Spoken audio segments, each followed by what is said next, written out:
Hi, this is Evan from Haven Home Lighting, and on this installment of our zoning series, we're going to show you how to light up a flag. Zoning isn't just for color. There are many applications in which zoning white light becomes beneficial. You might want to feature something on your property like a statue, fountain, a landscape feature, or in this case, a flag. For these occasions, we use zoning to make sure that these features stay lit and the rest of the house can turn on and off on a regular schedule. Here are a few things to consider. Pole height and flag size will determine the lens angle you will need to use. Remember, the smaller the angle, the more narrow the light, but the further the light will go. Here's an example.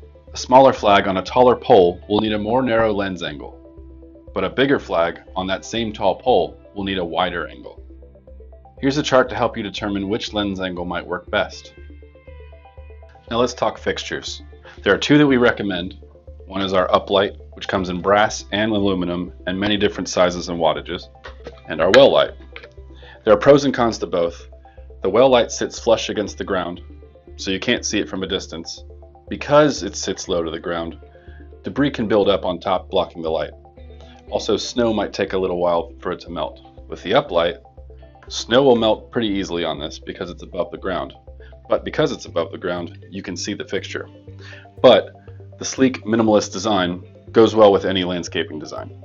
We hope this video has been helpful and you're ready to zone your flag. If you want to find out how to zone your flag, check out our video called Unlocking the Power of Your 9 Series Smart Landscape Lighting.